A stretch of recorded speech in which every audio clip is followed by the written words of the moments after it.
नमस्कार, मैं हूं बबीता। सुनाती हूँ एक छोटी सी कहानी। एक बार महाकवि कालिदास घूमते घूमते एक नगर में पहुंचे।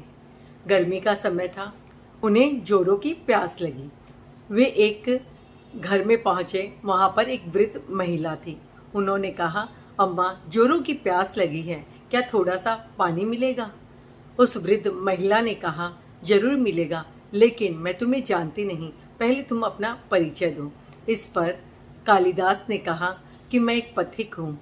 महिला ने कहा, नहीं, बिल्कुल असत्य। पथिक तो सिर्फ दो ही है, सूर्य और चंद्र, जो हर वक्त चलते रहते हैं, गतिमान रहते हैं। फिर कालिदास ने कहा, मैं मेहमान हूँ। महिला ने फिर कहा, बिल्कुल असत्य, तुम मेहमान नहीं हो।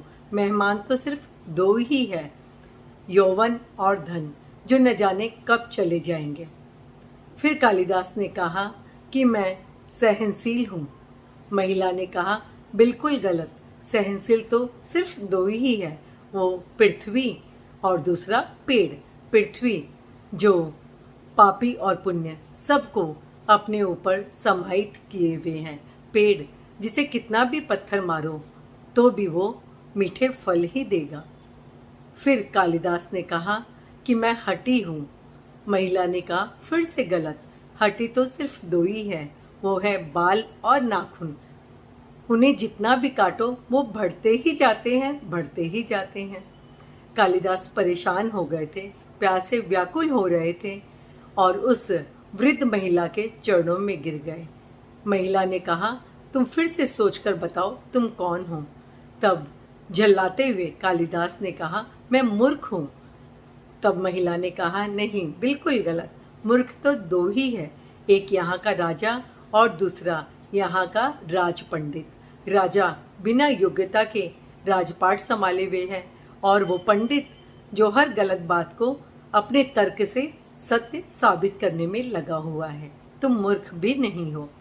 हार कर कालिदास लगभग मूर्छित होने ही वाले थे, तभी उस वृद्ध महिला ने कहा, उठो बस।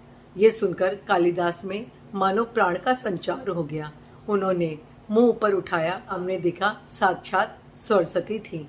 उन्होंने कहा, शिक्षा से ज्ञान मिलता है, अहंकार नहीं। तुमने शिक्षा से प्राप्त प्रतिष्ठा को अपनी उपलब्धि मान लिया। तुम्हें सबक सिखाने के लिए मुझे आना पड़ा। कालिदास ने अपनी गलती को स्वीकार किया और माँ सरस्वती से क्षमा याचना की। देखा ना, हमें थोड़ा सा ज्ञान हो जाता है और हम सोचते हैं हम सीए बन गए, सीएस हो गए, आईपीएस हो गए, लेकिन वास्तविक ज्ञान होता है हमारे व्यवहार का, जो हमें कभी नहीं भूलना चाहिए, है ना? सोचो सोचो। Thank you.